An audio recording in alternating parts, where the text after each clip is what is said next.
você fala. Tá bom. Eu já falo. A imagem diz mais do que 1000 palavras é uma frase emblemática da Faculdade de Comunicação. Entretanto, eu fui aprendendo na vida a não acreditar nem em palavras nem em imagens.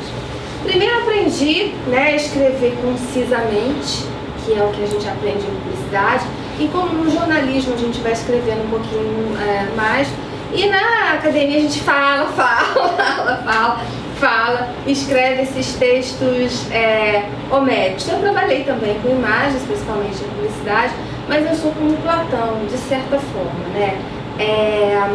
eu me identifico com ele porque ele expulsou tanto os poetas quanto os pintores, da sua república ideal. Não que ele tivesse deixado de escrever com poesia, ele só expulsou os poetas e os pintores em nome da razão, dizia que os dois iludiam a razão.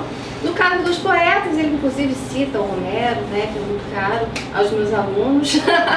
E no caso dos pintores, ele faz a alusão, de certa forma, a Zeuxis e Písaro, que eram os grandes pintores da tradição grega que disputavam, Então tem a história de uma disputa muito famosa, que um desafia o outro, o Zeuxis vai lá e pinta um cacho de uva tão belo, tão belo que os pássaros vêm bicar as uvas, e o Písaro pinta um invólucro para o quadro, E na verdade o invólucro era a própria pintura, ele acaba ganhando o desafio. E o Platão usa desse desafio para dizer da ilusão das imagens. Quando eu pensei em palavras e imagens, eu pensei em fazer um passeio com vocês por esse universo, porque a dialética apresentada pelo filme, ela é uma coisa antiga, sempre houve essa dicotomia, O que diz mais? Que arte fala mais? No início era poesia e pintura, mas depois os estudos interartes foram provocando uma dialética ao longo da história. Então eu fiz um passeio por essa dialética e comecei por uma fase que é emblemática desses estudos, que é Ut Picturas Poiesis, como a poesia e a pintura. Esse é um adágio horaciano, que é muito conhecido, muito famoso, do poeta Horácio. Por muitos é conhecido como o introdutor dessa dialética, mas na verdade antes dele um outro poeta, Simões de Gisels, já havia introduzido com uma reflexão belíssima. Simões, só coloquei a imagem aqui para ilustrar, como eu estava dizendo, a comparação entre as diferentes esferas artísticas, ela trata de uma prática que remonta à antiguidade, e no final do século IV, século III a.C., o poeta grego Simões de Gisels ficaria conhecido por sua maestria da composição de versos líricos, com os quais celebrou os grandes heróis das batalhas gregas e persas. A Simões, a tradição atribuiu também o mérito de fazer da poesia um ofício e de descobrir a arte da memória, tornando uma faculdade psíquica passível de ser aperfeiçoada. Tem uma lenda sobre o Simões que é a seguinte: dizem que ele foi convidado, que os poetas faziam, elogio a grandes feitos, e ele foi convidado por um pugilista, para fazer uma poesia em homenagem a ele. E aí ele fala de Castor e Púlux. E aí o pugilista fica, que são, na verdade, os irmãos de Helena e Clitemnestra, filhos de Zeus. Na verdade, o Púlux é filho de Zeus e o Castor é filho de Tíndaro. A Leda concebeu os dois como gêmeos, mas sendo um filho de um deus e o outro de um mortal. E eles vão dar origem depois, quando o Castor morre, porque era mortal, Púlux pede a Zeus que faça o irmão viver novamente, e ele faz, os dois dão origem à constelação de Gêmeos.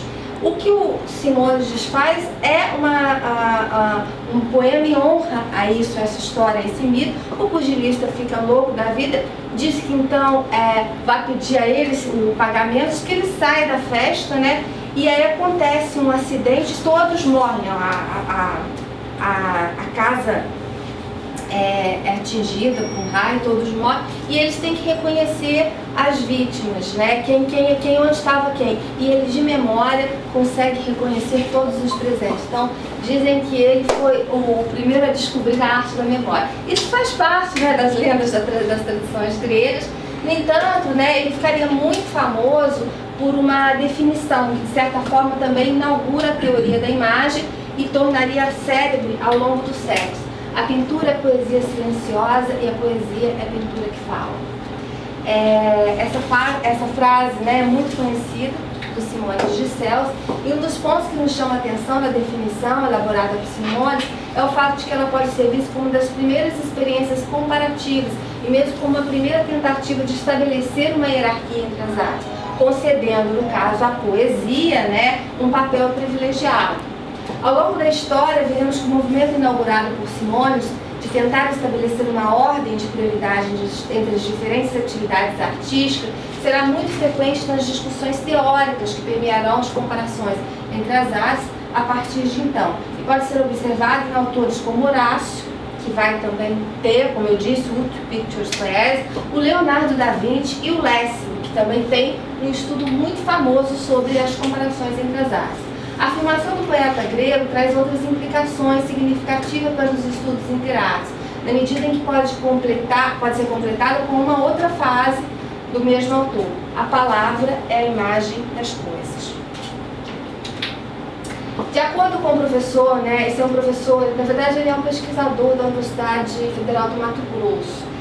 Se Simões de Cels concebia a palavra como a imagem das coisas, este fato estava intimamente relacionado com o surgimento da escrita. Com isso, a palavra, em sua ordenação na página, em branco, não apenas evocava as imagens, tornando ela própria uma imagem. O Horácio, que eu já havia mencionado, isso aqui foi só para a gente ver que, na verdade, né, ele era um dos poetas da corte de Mecenas.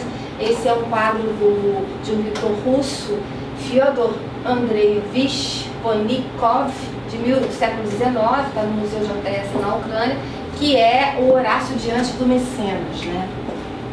Da corte de Otávio Augusto, da mesma do Virgílio, enfim. Por volta do século XVIII, o poeta romano Horácio escrevia a sua Ars Poética, ou a Epístola ad Pisones, Epístola aos Pisões, através da qual tensionava apresentar aos pisões, um ramo preeminente da antiga família romana, uma série de preceitos e conceitos relacionados à técnica da poesia, e ars, né, as qualidades necessárias aos poetas. A obra, composta em hexâmetro datílico, que é, né, um método, né, das grandes poesias de origem greco-romana, o mesmo método usado por Homero, Hesíodo, Virgílio, seus grandes poemas épicos, e que era então destinado a composições que tratavam de assuntos elevados, possui um caráter eminentemente didático e propunha um retorno às fontes gregas, acabando por se tornar uma referência já entre os próprios romanos, que passaram a considerar uma verdadeira poética. Nessa obra que ele vai colocar que a pintura a poesia como a pintura, ou citando o próprio Horácio, né, a poesia como a pintura. Haverá uma que, se mais perto permaneceres, mais te cativará, e outra, se mais distante ficares, esta o ama o escuro, aquela que não tem o arguilhão arguto do crítico, quer ser vista sobre a luz, aquela, uma vez só agradou, essa apreciada 10 vezes agradará. Ele também, de certa forma, está colocando a poesia acima da pintura.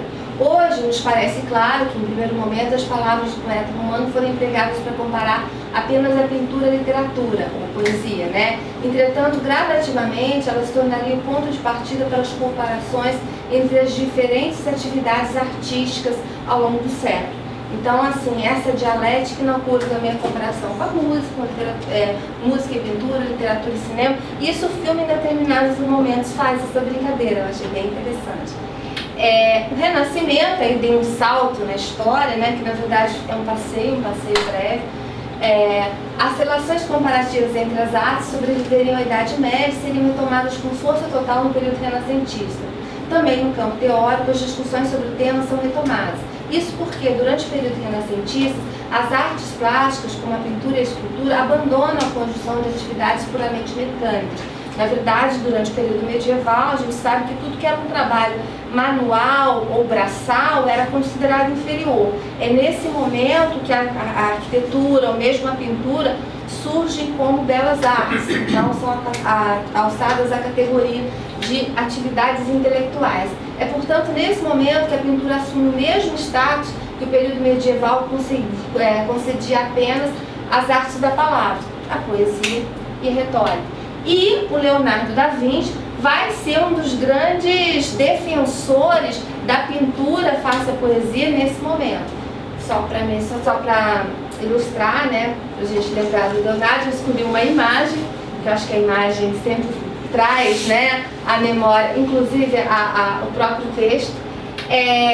Nesse momento, portanto, os pintores passaram a ser vistos não mais como artesãos ou artistas, e sim como artistas, o que faz com que as palavras de Horácio sofram uma inversão e a pintura passa a ser o termo referencial da comparação. Dentre os que teorizaram acerca dessa inversão está Leonardo da Vinci, que sai em defesa explícita da pintura e da sua prevalência sobre a literatura. E a Carella continua, fazendo que a questão seja colocada em pauta por grandes nomes da história das artes. Não vou falar muitos, né, mas são. Vou citar apenas um francês, né, que é o Denis Diderot, só para a gente ver o retratinho dele. Ele publicou um texto, né, que se chama Cartas sobre o Cego para o uso daqueles que veem, no qual ele interroga um deficiente visual de nascença acerca da noção de simetria e beleza. Na verdade, essa carta é uma grande provocação e levaria o enciclopedista à prisão, uma vez que nela estão expostos tanto a visão materialista como o ateísmo do filósofo. Diderot derruba teses e princípios religiosos, confrontando os argumentos de um cientista cego com os de um padre, que tenta lhe provar a existência de Deus através da natureza, uma vez que o cientista não poderia ver. A prisão, no entanto, não impediria Diderot de publicar um complemento da carta, né? Faz parte, né, da dialética, só que ele publica anonimamente, que é a carta aos surdos mudos para o uso dos que ouvem e falam. Na carta, entre outras coisas, Diderot elabora uma reflexão sobre as diferenças entre poesia e as demais artes. Aí eu saltei para o Lessing, que é mais ou menos, que é também do século XVIII, né? Nesse mesmo período, ou seja, ainda no século XVIII, são também de grande relevância as considerações do crítico de arte, poeta, dramaturgo e filósofo Gotthold Ephraim Lessing, em seu ensaio Laocoonte. Nele, o crítico alemão recorrerá ao mito grego de Laocoonte, que narra a história de um sacerdote de Apolo e aparece para vocês que leram na Eneida, né? Essa história é narrada na Eneida, a do Laocoonte, narra a história de um sacerdote de Apolo punido pelo deus por ter se casado e tido filhos contra a sua vontade, ou em outra versão, por ter arremessado uma lança contra o cavalo de Troia. O mito, em poucas palavras, né, Laocoonte era filho de Acoés, irmão de Anquises, o pai de Enéas, e era sacerdote de Apolo. Mas contra a vontade ele se casou e teve filhos, Antífanes e Timbreu. Quando Laocoonte estava fazendo um sacrifício a Netuno, Apolo enviou 2 serpentes de Tênidos que mataram o sacerdote e seus descendentes. Segundo os frígios, isso aconteceu porque ele havia arremessado uma lança contra o cavalo de Troia. A escultura, né? Os versos que revelam o protagonista sendo punido por Apolo, o deus envia as 2 serpentes para matar, também foram esculpidos. A escultura Laocoonte e seus filhos também é do século I a.C., então a gente não sabe, é mais ou menos contemporâneo ao texto do Virgílio, está hoje no Museu Vaticano. Foi atribuída pelo naturalista romano Plínio a 3 autores, né? A Gesandro, Atenodoro e Polidoro. Lessing se aproveita dessas representações do mito para discorrer também sobre as fronteiras entre as artes. Aqui está a escultura, tá? Que está no Museu do Vaticano. Ela é, desculpa ter escrito errado, mas ela é de aproximadamente o ano 40 a.C.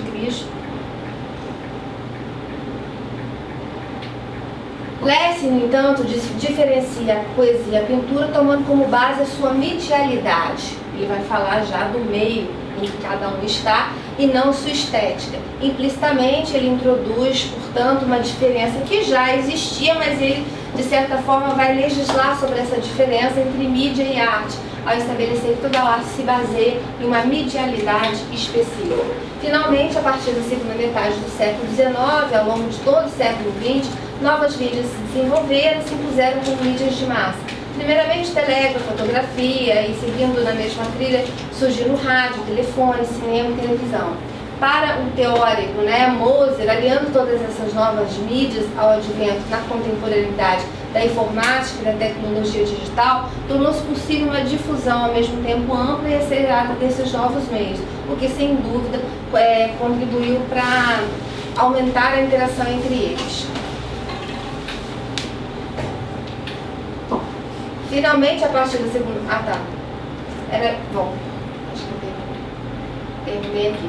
Gente, mas eu fiz uma exposição breve, a minha ideia foi realmente fazer um breve passeio e que a gente percebesse, que hoje as artes que na verdade, tiveram essa dialética ao longo de tanto tempo, são complementares. E hoje é muito natural para a gente que elas sejam complementares.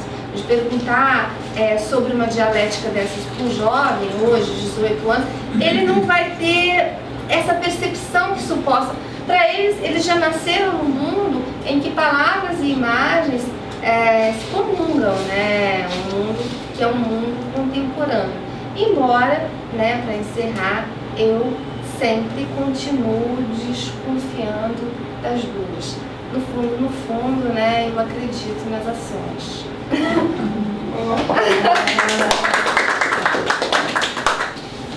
Liz, estou fechando.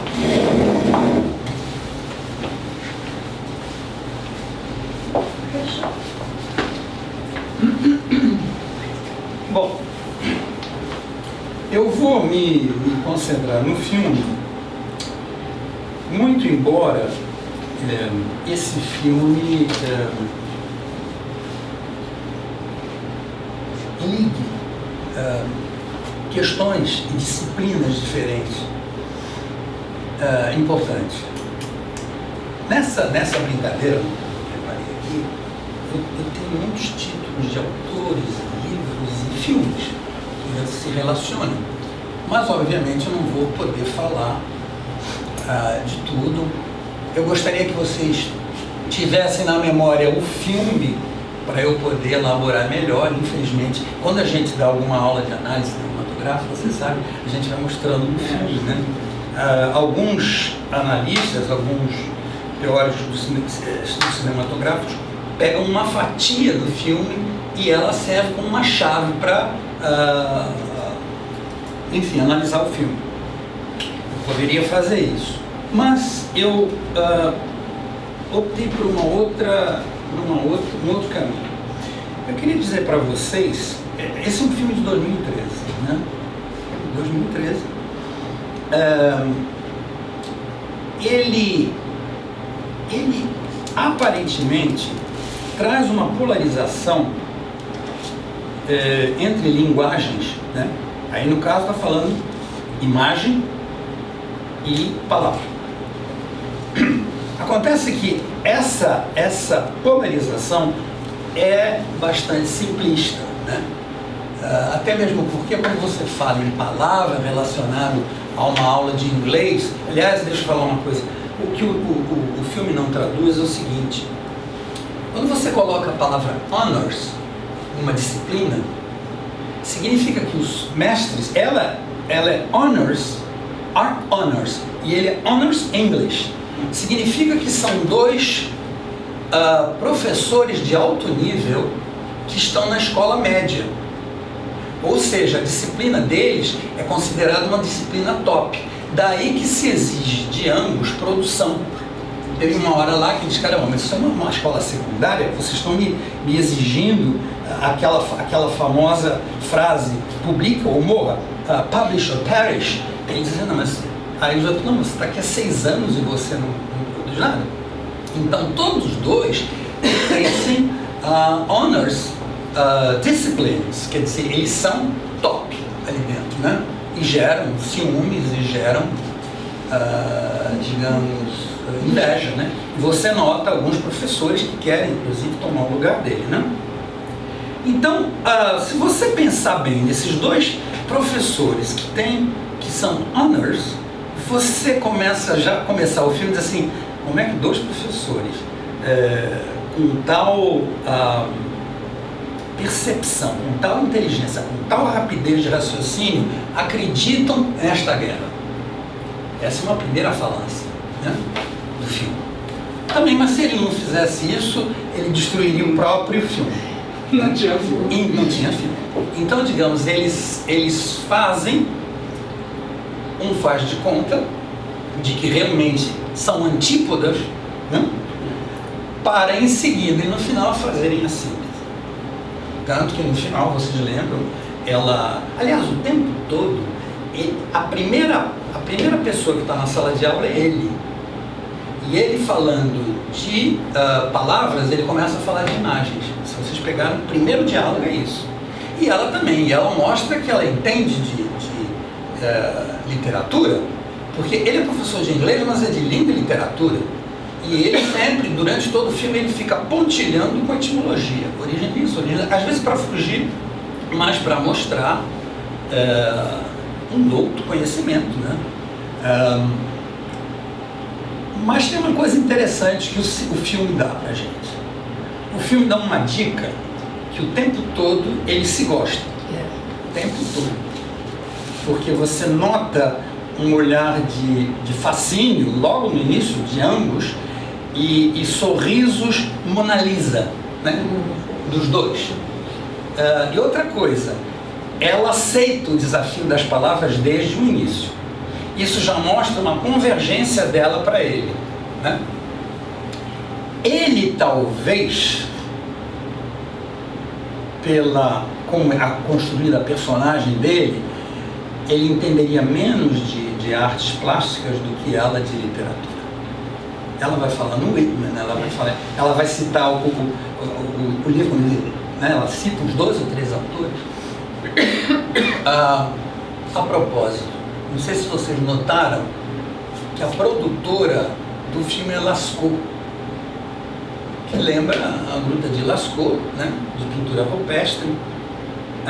E eles falam isso. Um deles, ele fala, na Gênesis, né, ele fala, primeiro foi a palavra. Primeiro foi a imagem por causa do rupestre, né? Eu tenho uma série de informações aqui sobre isso. Tem um escritor francês que diz o seguinte, ele usa a frase da Gênesis, do Gênesis e diz assim, no começo era a imagem. Ele começa assim. É muito interessante. É assim, o título do livro é esse. Eu tenho todos os dados aqui. Se vocês depois se interessarem, ou eu deixo aqui, eu mando por e-mail. Mas enfim, vocês me cortam, né? Quando for a hora, tá? Dizia eu, o ponto de partida traz essa tensão entre linguagens. Então, digamos, a primeira palavra que a gente pega são linguagens. Eu não quero elaborar muito, mas a ideia de linguagem, tradicionalmente, estava ligada à tecnologia e à mídia, que a gente chamava de mídia, né? De lá para cá, isso é de 2013, mas, digamos, a partir, eu diria, de 1980, começou a haver a convergência tecnológica. Eu tenho também os títulos e os livros, se vocês quiserem. E você começa a desaparecer a ideia de que a uma mídia, a uma tecnologia corresponde uma linguagem. Começa a haver muita confusão. Então você começa a ver que as linguagens se amalgamam. A gente já não consegue mais falar. Como você falou mesmo, elas ficam imbricadas e as mídias utilizam todas elas.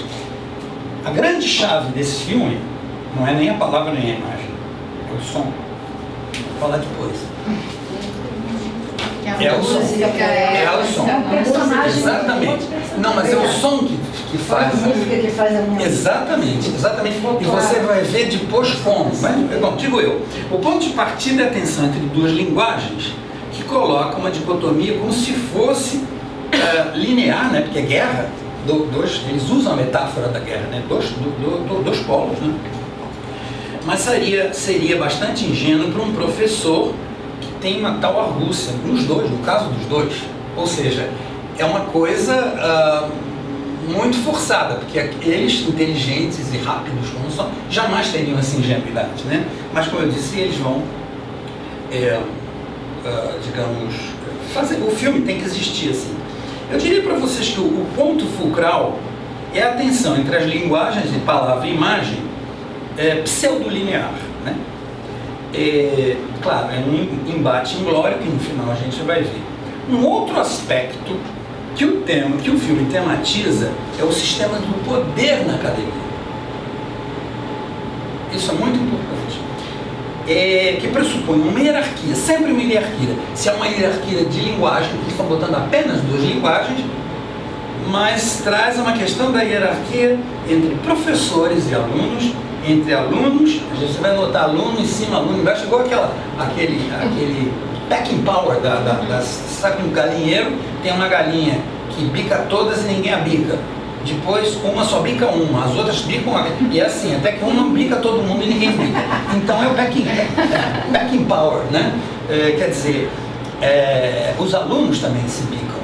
Tem bullying, né? Então você vai encontrar também uma hierarquia, uma tensão entre os professores, entre os alunos e os representantes da administração ou da direção, quer seja pela argumentação científica, que é o natural da academia, né? Que é a questão da verdade, da precisão. Claro, a academia quer mostrar que esta é mais perfeita, mais ingênuo, claro, mas enfim. Ou a luta pelo poder per se. Né? Isso, e digamos, esse é o eixo do filme, né? Existe também um clash, né, entre gerações. Volta e meia, ele que diz que ela é soberba, ele é muito soberbo, né? Eu já vou descrever as personagens, as duas, mas ele fala para o filho: você está com aquele uniforme, sim, parece que vocês estão em corrida, não sei o quê. Vira para o headmaster, né? Que é quando eles traduzem para o diretor, na realidade é o coordenador. Ele vira para o headmaster e diz assim: você usa sempre essa roupa? Monocromática. E ele critica os alunos também por usar computador, shopping center, uma outra celular, mas ele come TV dinner, né? Ele come TV dinner o tempo todo. Tanto que no final aquele professor diz para ele: caramba, você ainda continua com isso? Sabem quem é aquele ator? Vocês lembram do Ben? Aquele garoto? É ele, aquele de cabelo branco. Aquele ator. Incrível.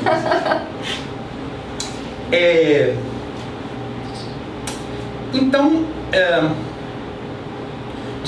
quero falar para vocês das duas personagens.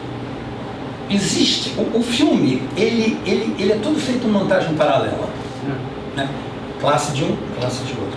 Esse aqui começa, me lembra... Ele tenta escrever, ela tenta escrever, exatamente. E eles começam o filme como se eles estivessem indo, parece Ligações Perigosas, né? Começa o filme mostrando ele se arrumando, ela se arrumando. O filme é montagem paralela para mostrar que os dois vão se encontrar na batalha, né? Você logo está vendo que ela tem problema de locomoção. Ele está sempre bebendo. Ou seja, de um lado você tem uma pessoa que está com crise de criação, de criatividade, né? No caso da arte visual. E o outro está na crise da criação literária, poética. Os dois têm o mesmo problema. Motivado por quê? Por uma questão física. Ele, bebida. ela, a sua limitação por causa do RA, né? Mas será que ele não devia ter pela crise justamente da falta de... Não, aí que tá, o filme, veja bem, você começa a ver um filme, ele começa, digamos, ele não começa no ponto zero. Ele sempre começa em algum ponto da narrativa, né? Você não tem a origem. A gente não está fazendo psicanálise aqui, né? Se fosse um filme de tendência psicanalista, sim, eu responderia a você. Mas não é o caso. Os filmes, de um modo geral, filmes narrativos, clássicos, eles começam em algum ponto. Eles não começam no princípio das crises, né? Você percebe que ele bebe, ele é alcoólatra, ele não reconhece isso. Mesmo indo para o restaurante, o Huntsman, ele se vai voltar que não vai mais beber. E ele bebe, quer dizer, ele é um alcoólatra, ele está com crise de criação e ele tem um problema, já teve um problema com o filho mesmo, também. Ela tem essa atrofia reumatoide, né? Artrite reumatoide, e que vai... Reumatoide, né? Eu soube que ela realmente tem, não tão forte. A Juliette Binoche? A Juliette Binoche. Que ela é pintora, mas figurativa, que ela fez... A coisa da pintura também é interessante. Ela tem um outro filme em que ela trabalha como uma pintora, é um filme de guerra, não sei se vocês lembram.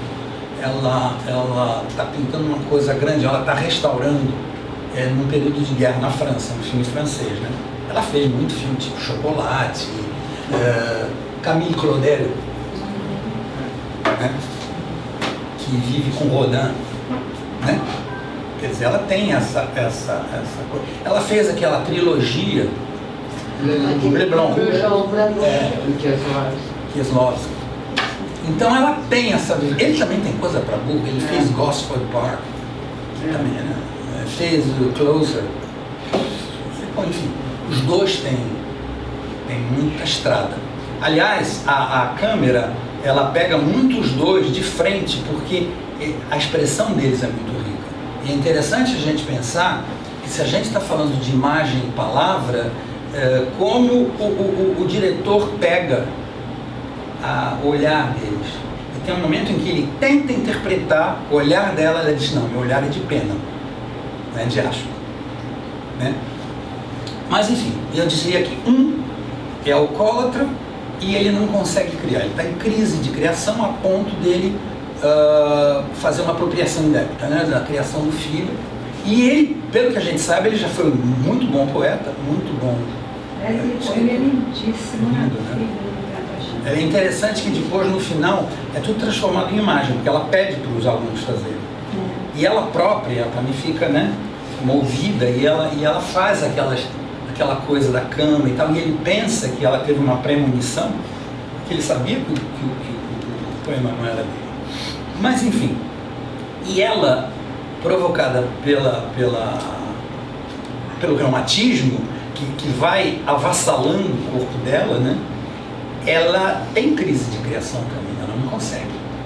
E ela tem 6 meses e ele 6 anos que não cria. E ela começa a criar feito Sidney Pollack. O trabalho dela é um trabalho abstrato. Quer dizer, minto, é um trabalho expressionista.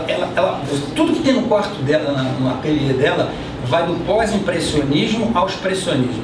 Só que ela tenta ir pelo caminho do expressionismo figurativo.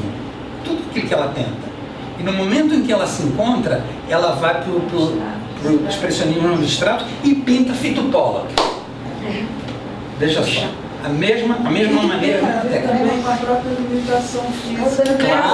Claro. Mas é interessante que te remete ao Pollock. Claro. Com a técnica dele e com o abstração, o surrealismo, o expressionismo abstrato do Pollock. Então, você vai encontrar essas duas criaturas que estão numa guerra, mas tem uma simpatia que os leva e elas faz o jogo dele, de palavras e tal. E, enfim, a coisa vai sendo construída até o momento em que você começa a perceber a convergência, né? Quem faz isso é a música. Se vocês notarem, quando digamos você está com eles, eles ou estão no quarto ou estão no ateliê, ou quando eles estão sozinhos, em sala de aula você não percebe isso, é quando a música aparece. A música dele é rock e música puxada, e é uma música diegética.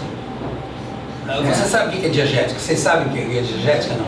É o seguinte, a música, o cinema nasce com som. Ele nasce com som porque queriam esconder o barulho dos projetores. E por isso que eles botavam o piano para esconder o barulho do som.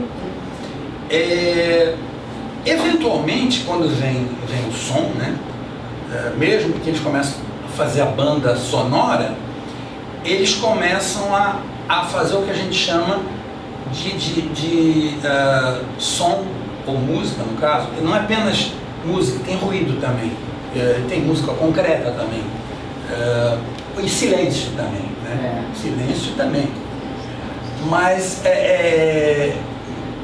não diegético. Digamos, o som, a música não diegética é a moldura, é aquela que você não vê a fonte sonora, mas ela é como se fosse epígrafe na literatura. Ela dá o tom, né?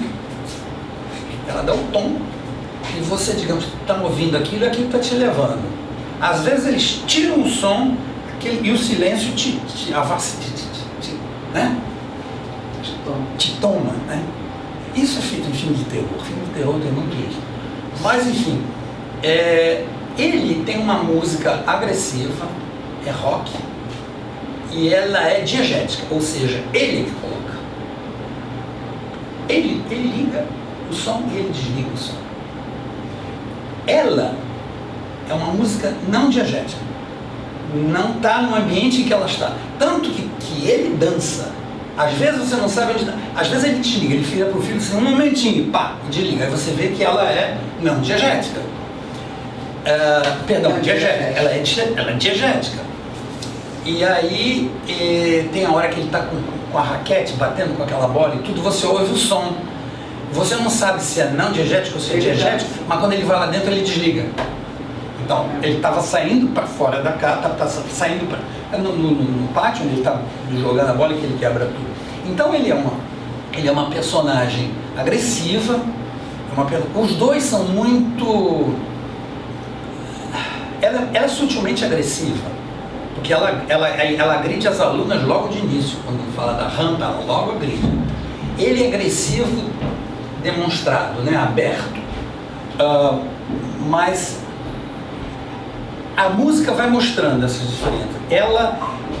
Você percebe o que ela pensa, o que ela quer, o que ela está olhando, a partir da música não diegética. Ou seja, é uma música que traz o espírito, a emoção dela e do que você está vendo. E que eu acho dá também ênfase ao olhar. Claro. Porque a ferramenta dele é a palavra e a dela é a questão visual. E aí ele constrói lindamente aquela cena em que ela fica ali meio fazendo pilates. Essa parte e você tem a câmera subjetiva, onde o olhar dela ela vai vendo a própria... Não, pela pintura, mas também pelo teto. Isso. Aquela parte incrível. Então eu acho que essa combinação do som diegético, não diegético, dos personagens, está também relacionada a essa outra característica de cada um deles. Um que tem a palavra como ferramenta, e o não diegético dela exacerba, afina a possibilidade de explorar, de colocar o olhar dela como a ferramenta dela. Você lembra que... Não, claro, você tem razão. Você lembra em que momento que a coisa começa a mudar na narrativa? e que a música muda, a questão da diegética e não diegética, se vocês lembram. Pelo menos tem a música quando eles estão juntos. A música é Mas eu acho que tem um momento muito interessante quando ele liga para ela. Esse pedaço é também. Eu acho que é esse o momento. Exatamente. Exatamente, que não tem palavras nem imagens. Ouça. E o que acontece com essa música? Você lembra? Não? Ela vai mudando a expressão. Não só isso, mas ela chora ali. Mas não é só isso não. Não é só isso não. Ela está sozinha, porque ela está no computador, ela ouve, enquanto isso, é montagem paralela. Aparece ele preparando, né? Falando, preparando, lendo o que ele vai falar no final, e a música continua. Ou seja, para ela é música diegética. Para ele ela é não diegética. E o que mais? Onde é que ela vai mais? Ela vai para a plateia. Está todo mundo, a mesma música. E a música é absolutamente suave, porque a música que ela usa, que ela usa não, que colocam para ela, é a música ou jazz, ou música clássica, ou uma música romântica, né? Essa última é uma música romântica em que as cordas são dominantes ali, né? Você bota violino, você chora. Eu pelo menos choro. Me bota tocar violino, eu choro. É sério, eu choro mesmo. Então, a música, ela começa a mostrar que eles são a mesma coisa, que todo mundo é a mesma coisa. Quer dizer, o filme é todo montado para chegar naquele final, em que ela fala da questão. Ela começa a misturar mesmo a imagem com o som, e ele arremata. Ele vai dizer, o artista é também o escritor, ou seja, são todos. Ela primeiro diz assim, se nós só tivéssemos arte, nós não precisaríamos nos comunicar, nós seríamos um. Aí ele diz que os artistas são todos. Quer dizer, aí a gente começa a ter que pensar nas outras artes. Então, é uma coisa que a gente percebe que o filme vai caminhando para essa convergência. Agora, eu acho que também tem uma coisa bonita, Luiz, para você, com certeza pode comentar melhor do que eu, que é a transformação que a guerra tem no mundo dos meninos mesmo, no mundo dos alunos. Sim. Porque é uma guerra encenada naquele lugar, mas já não é mais isso. Porque a menina repara a obra dela. A Emily, né? A Emily vai reparar, mas assim, a recepção e a intervenção de como é que você recebe a obra, né? Sim.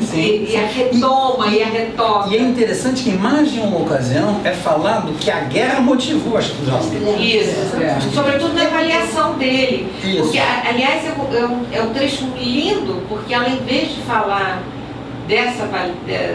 falar do comportamento dele, ela fala dela. que aconteceu com E ela. ela que o ajudou, né? No fim, ela que o ajudou. Com certeza. Então, eu acho que isso também é uma coisa muito bonita, né? O filme mostra tensões, mas é aquela coisa, ela vai convergindo até aquele final, né? Mas o que ela está implícito, que ela falou alguma coisa que nós não vimos. Não, eu acho que não interessa o que não vimos, então, né? Eu digo assim, o que interessa é o que ela diz. Naquele momento que nós vimos. Naquele momento que a gente viu, aquilo que é o decisivo que o narrador quer nos dizer e fez a partir Porque a guerra era entre eles. Então, ela que está na guerra do outro lado, ela fala por ele, né? Que é o que ajuda ele. Não, e é a mudança, ela diz, olha, o que fez comigo. Que ela fala com ela antes fala, eu não posso dizer porque eu não conheço ele, mas eu sei o que ele fez. Ela sente. Exatamente. Então, é mais importante do que... E é interessante o que ela fala para Emily também. Quando ela fala para Emily e para outra, ela diz assim, o seu tem técnica, a técnica fica na cabeça. Você tem técnica e tem o ponto que o Barthes fala, né? O ponto. E isso fica aqui. né? Então o filme traz essas coisas, mas a gente vai notando que isso tem na literatura, tem na poesia. Agora, eu acho que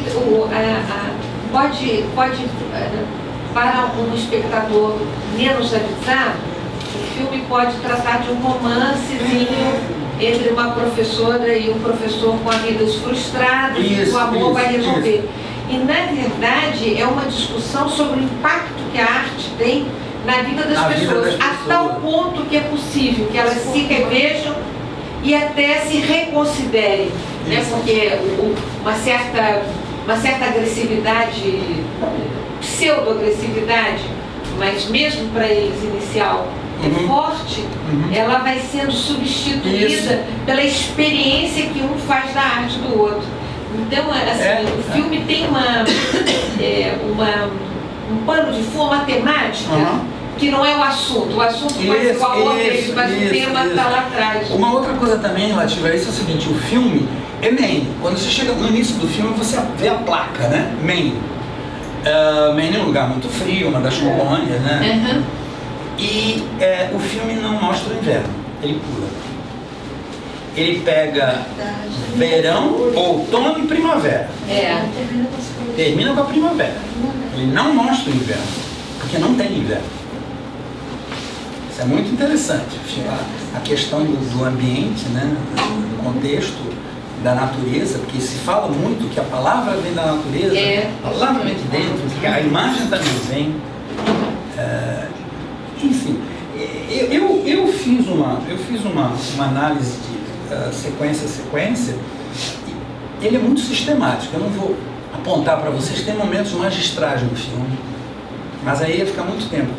Isso aqui tudo. Agora, a gente está propondo que cada dupla escreva alguma coisa que a gente possa botar no site, né?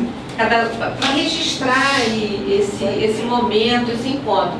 Então a gente se propôs a escrever, né? Não precisa ter tão grande, tão pequeno. Olha, eu relacionei outros filmes, por exemplo, em ambiente de escola, por exemplo, em que você tem certos embates, como o caso do Oleana, né? Do Mamet, David Mamet, Entre os Muros da Escola, que também tem uma coisa da briga, né? The Prime of Miss Jean Brodie, que em português foi Primavera de uma Solteirona, né? Com a Meg Smith. É um filme passado na Escócia, fantástico. A Sociedade dos Poetas Mortos. Eu vou anotando, vou marcando. Então, isso inclusive daria uma matéria interessante para a gente fazer uma série de filmes de escola. Inclusive tem muito de. Eu estava buscando a frase, porque minha memória me trai. Da interação entre as artes, né? E essa interação é muito forte. E eu estava tentando lembrar a frase do Kandinsky, que a música teve uma interferência fortíssima na arte, né? E na vida dele. E na vida dele. Ele fala assim, cadê? Eu achei que as cores, não, as chaves são as cores. Peraí, eu achei a frase aqui, agora ela sumiu. Tá aqui. É no finalzinho.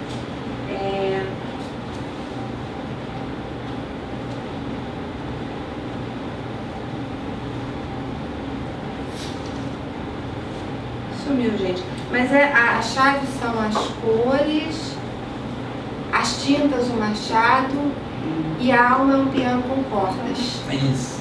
É isso. Vocês foram à exposição dele no CCBB? Maravilhosa. Não? Você pegou aquele óculos da inserção?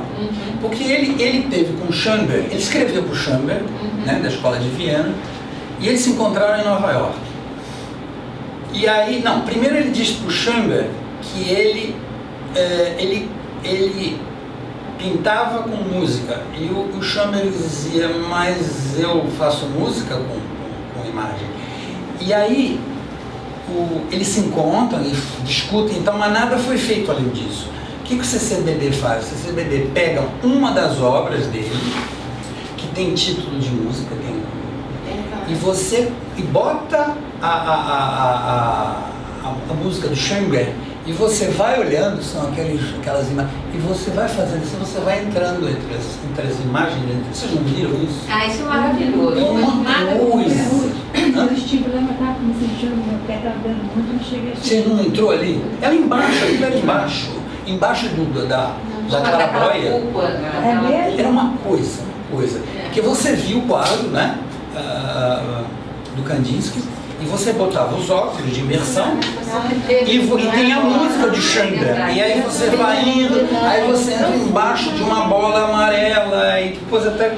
É lindo. É interessante, quer dizer, a arte é tão engraçado que esse tipo de recurso também desequilibra, digamos assim, as pessoas que já têm uma expectativa de que a arte seja isso, um quadro, ou uma música, ou um poema. E aí você diz assim, bom, mas isso é uma brincadeira, ou isso é um exercício ingênuo, não é? E o que as pessoas não percebem é que a volta a essas provocações é uma forma de reabilitar A inteireza do exatamente, a inteireza do ser humano. É exatamente isso. E as pessoas ficam muito assustadas, porque elas compartimentalizam. Isso que é difícil. Só para terminar, porque a gente já está adiantado aqui, eu queria apenas dizer só isso. O tema, ele é tão rico, que ele envolve, pelo menos, a questão das linguagens, né? E ele envolve a questão da tradução, da intersemiose, né? Ele envolve a questão da interpretação, ele envolve a própria estética da recepção. Com certeza, por isso que eu falava da história dos... Aliás, uma coisa leva para outra, né? E tem muitos filmes sobre isso, muitos filmes. Além de livros e tal, tem muitos filmes. Então, a gente fica devendo isso.